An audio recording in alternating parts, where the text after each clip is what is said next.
বন্ধুসকল, আপোনালোকে বেয়াৰ গ্ৰিলছৰ নাম শুনিছে নিশ্চয়। যিসকলে শুনা নাই তেওঁলোকক জনাব বিচাৰো যে বেয়াৰ গ্ৰিলছ হৈছে এজন এডভেঞ্চাৰাৰ, অৰ্থাৎ দুঃসাহসিক কাম কৰি ভাল পোৱা লোক। জানি অবাক হ'ব যে এটা সময়ত বেয়াৰ গ্ৰিলছৰ আটাইতকৈ ডাঙৰ ভয় আছিল উচ্চতাক লৈ। তেওঁৰ এই ভয় কোনো স্বাভাৱিক ভয় নাছিল, সেইটো আছিল এটা বিৰল ৰোগ, যি ৰোগত আক্ৰান্ত মানুহে উচ্চতালৈ ভয় কৰে। কিন্তু আচৰিত কথাটো হৈছে এইটোৱেই যে যিজন বেয়াৰ গ্ৰিলছে উচ্চতাক ভয় কৰিছিল, কিছু বছৰ পাছত সেই ভয়াতুৰ বেয়াৰ গ্ৰিলছৰ এটা অনুষ্ঠান আৰম্ভ হয়, বিশাল উচ্চতাৰ পৰা হেলিকপ্টাৰৰ জৰিয়তে জাপ দিয়াৰ। শুনি আচৰিত লাগিছে নহয়নে? কিন্তু এইটোৱেই সঁচা। তেওঁ আছিল যুক্তৰাষ্ট্ৰৰ মিলিটাৰী স্পেচিয়েল ফৰ্চৰ এজন অন্যতম সদস্য। তাৰ লগতে পেৰাশ্বুটিঙত আছিল তেওঁৰ অপাৰ দক্ষতা। কিন্তু 1996 চনত জাম্বিয়াৰ এটি মিছনত তেওঁ 16,000 ফুট উচ্চতাৰ পৰা তললৈ জাপ দিয়ে। দুৰ্ভাগ্যবশতঃ সেইদিনা তেওঁৰ পেৰাশ্বুটটোৱে কাম কৰা নাছিল। যদিও জাপ দিয়াৰ পাছত তেওঁ পেৰাশ্বুটটো খুলিবলৈ যথেষ্ট চেষ্টা কৰে, কিন্তু পেৰাশ্বুটটো বতাহত খোল নোখোৱাৰ ফলত বেয়াৰ গ্ৰিলছ খুব দ্ৰুত গতিত তললৈ পৰিবলৈ ধৰে।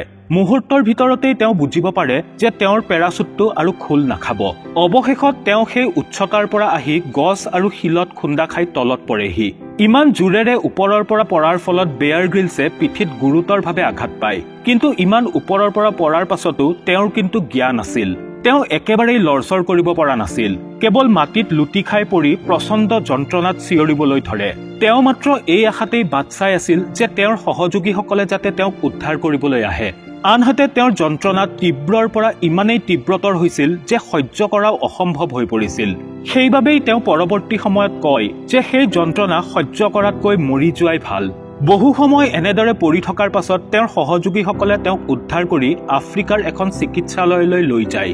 ইয়াৰ পাছত ডক্তৰে যেতিয়া তেওঁৰ পিঠিত এটা ইনজেকশ্যন দিয়ে, তেতিয়াহে তেওঁৰ যন্ত্ৰণা লাহে লাহে কিছু কমিবলৈ ধৰে। তেওঁৰ মনত যদিও সেই সময়ত ভাৱ হৈছিল যে তেওঁ ক্ৰমান্বয়ে সুস্থ হৈ উঠিছে, কিন্তু ডক্তৰে পাছত কয় যে তেওঁ আৰু কেতিয়াও খোজ কাঢ়িব নোৱাৰিব। সেয়া শুনি 31 বছৰীয়া বেয়াৰ গ্ৰিলছৰ জীৱনটো যেন মুহূৰ্তৰ ভিতৰতে অন্ধকাৰ হৈ যায়। তেওঁ যেতিয়া তেওঁৰ এক্সৰে ৰিপৰ্টটো চায়, তেতিয়া তেওঁ দেখে যে তেওঁৰ পিঠিৰ 3ডাল হাড় ভাঙি গৈছে বুলি ক'লে আচলতে ভুল কোৱা হ'ব, কাৰণ ক'বলৈ গ'লে তেওঁৰ হাড়বোৰ সম্পূৰ্ণৰূপে গুড়া হৈ গৈছিল। তেওঁ সামান্য চলাফুৰাও কৰিব পৰা নাছিল। তেওঁ কৈছিল যে ওপৰৰ পৰা পৰি তেওঁ যি যন্ত্ৰণা পাইছিল তাতকৈ বহু বেছি কষ্ট পাইছিল 1 বছৰ ধৰি হস্পিটেলত থাকি হাড়বোৰ জোৰা লগোৱাতহে। হস্পিটেলৰ বিচনাত শুই শুই গোটেই দিনটো তেওঁ এয়ে চিন্তা কৰি থাকে যে তেওঁ হয়তো আৰু কেতিয়াও সুস্থ হৈ নুঠিব। তেওঁৰ জীয়াই থকাৰ ইচ্ছা যেন একেবাৰে নোহোৱা হৈ গৈছিল। বেয়াৰ গ্ৰিলছৰ জীৱনৰ একমাত্ৰ উদ্দেশ্য আছিল বিভিন্ন নতুন নতুন জাগালৈ ফুৰিবলৈ যোৱা আৰু বিভিন্ন দুঃসাহসিক কাম কৰা। কিন্তু এই এটা আঘাতে যেন এই সকলোবোৰ তেওঁৰ পৰা কাঢ়ি লৈ গৈছিল। এইবোৰ ভাবি ভাবিয়েই তেওঁৰ নিশাবোৰ উজাগৰে পাৰ হ'বলৈ ধৰে। হতাশাই যেন তেওঁক চাৰিওফালৰ পৰা বেৰি ধৰিছিল। আনকি লাহে লাহে তেওঁ নিজকে ঘৃণাও কৰিবলৈ লয়।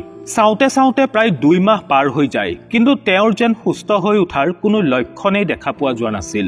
বৰঞ্চ তেওঁৰ শৰীৰত যন্ত্ৰণা দিনক দিনে বাঢ়িহে গৈছিল। তাৰ লগতে তেওঁৰ শৰীৰটো লাহে লাহে দুৰ্বল হৈ পৰিছিল। নিজৰ এই অৱস্থা দেখি তেওঁ আৰু বেছি হতাশ হৈ পৰিছিল। ভিতৰৰ পৰা তেওঁ একেবাৰে ভাঙি পৰিছিল। তেওঁৰ একো বস্তুৱেই যেন ভাল নলগা হ'ল। সামান্য কথাতে তেওঁৰ কন্দা ওলাই যায়। ডিপ্ৰেছনে যেন তেওঁক বেয়াকৈ গ্ৰাস কৰি পেলাইছিল। কিন্তু যিসকলে বেয়াৰ গ্ৰিলছক চিনি পায়, তেওঁলোকে ভালদৰে জানে যে বেয়াৰ অত্যন্ত পজিটিভ মাইণ্ডেড মানুহ। সেইবাবে সকলোৱে বিশ্বাস কৰিছিল যে বেয়াৰ গ্ৰিলছে নিজকে এই পৰিস্থিতিৰ পৰা নিশ্চিতভাৱে উলিয়াই আনিব পাৰিব। কিন্তু তেনেকুৱা যেন হৈ উঠা নাছিল, কাৰণ বেয়াৰ গ্ৰিলছ ভিতৰৰ পৰা একেবাৰে ভাঙি পৰিছিল। তেওঁ নিজৰ সন্মুখত আশাৰ কোনো পোহৰ দেখিবলৈ পোৱা নাছিল, কাৰণ তেওঁৰ সমস্ত সপোন ভাঙি চুৰমাৰ হৈ গৈছিল। হঠাৎ এদিন ৰাতি তেওঁ বিচনাত শুই শুই বেৰত ওলমি থকা এখন ফটো দেখা পালে। ফটোখন আছিল এভাৰেষ্ট পৰ্বতৰ। সৰুকালৰে পৰাই তেওঁৰ পিতৃ আৰু তেওঁৰ সপোন আছিল এভাৰেষ্ট জয় কৰাৰ। তেওঁ অনুভৱ কৰে যে ফটোখন ধূলিৰে পোত খোৱাৰ দৰে তেওঁৰ ইচ্ছা আৰু সপোনবোৰো যেন ধূলিৰ ডাঠ আৱৰণে ঢাকি পেলাইছে। সেই ৰাতি তেওঁৰ ওচৰত কোনোৱেই নাছিল। তেওঁ আছিল একেবাৰে অকলশৰে। তথাপিও মনত সাহস গোটাই কোনোমতে তেওঁ ফটোখনৰ কাষলৈ গৈ ধূলিবোৰ পৰিষ্কাৰ কৰি কৰি ভাবিবলৈ ধৰে যে কিদৰে তেওঁ নিজকে বচাবলৈ নিজৰ ভিতৰত সেই শক্তি উৎপন্ন কৰিব, কিদৰে তেওঁ এভাৰেষ্ট শৃংগ জয় কৰিব। এইবোৰ ভাবি ভাবিয়েই তেওঁ শুই পৰে। বেয়াৰ গ্ৰিলছৰ ছাবকনচিয়াছ মাইণ্ডতো যেন এই কথাবোৰে ক্ৰিয়া কৰা আৰম্ভ কৰে। পিছদিনা ৰাতিপুৱা শুই উঠি আইতাকে কোৱা এটা কথা তেওঁৰ মনত পৰে। সৰুতে তেওঁৰ আইতাকে তেওঁক কৈছিল যে বেয়াৰ, জীৱনত যিয়েই হয় ভালৰ বাবেই হয়। মানুহে নিজকে সুখী কৰাৰ উপায় নিজেই বাছি ল'ব লাগে। তুমি যেতিয়া কিবা বিপদত পৰিবা তেতিয়া এনেকৈ ভাবিবা যে যি হৈছে সকলো সৃষ্টিকৰ্তাৰ ইচ্ছামতেই হৈছে আৰু সৃষ্টিকৰ্তাই কেতিয়াও একো বেয়া হ'বলৈ নিদিয়ে।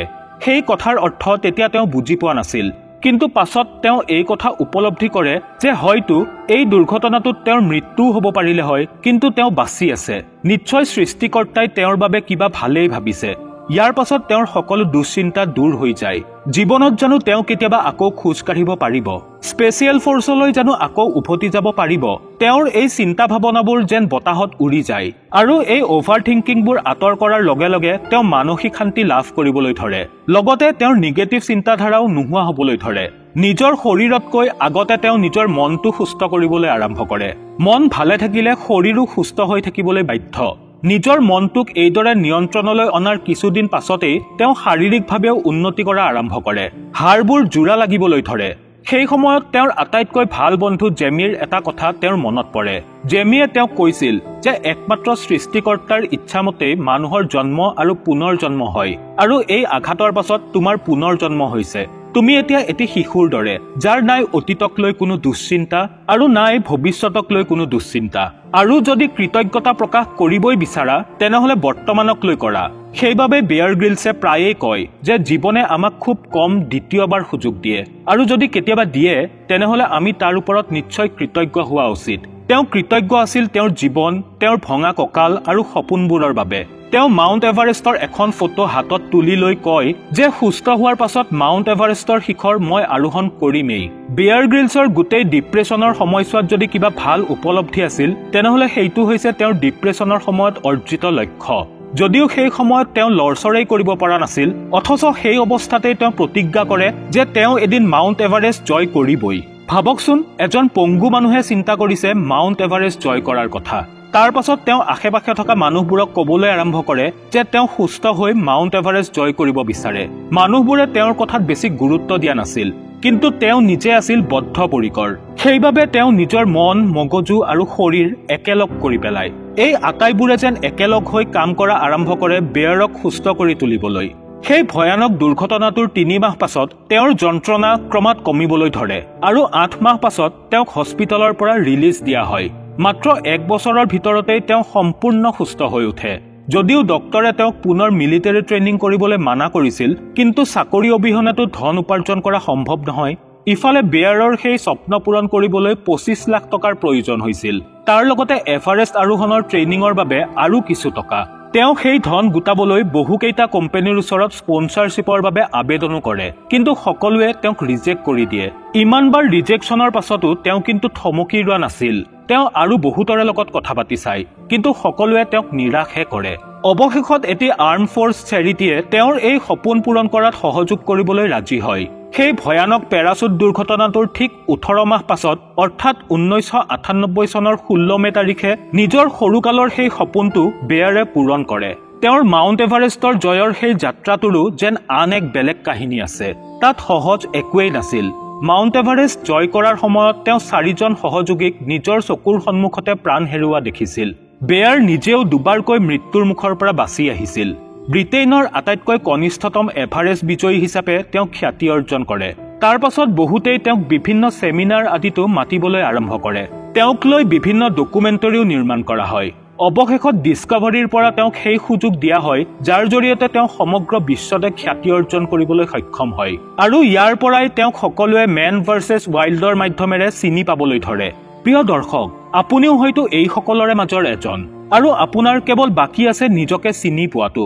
কাৰণ এজন মানুহ যাৰ মেৰুদণ্ডৰ হাড় ভাঙি গুড়া হৈ গৈছিল, ডাক্তৰে কৈছিল কেতিয়াও খোজ কাঢ়িব নোৱাৰিব, আশে পাশে থকা মানুহবোৰে কৈছিল তুমি একো কৰিব নোৱাৰিবা, আনকি তেওঁ নিজেও বিশ্বাস কৰি লৈছিল যে তেওঁ আৰু একোৱেই কৰিব নোৱাৰিব। সেই মানুহজনেই পাছত বিশ্ব জয় কৰি দেখুৱালে। তেনেহলে আপোনাৰনো কি সমস্যা আছে?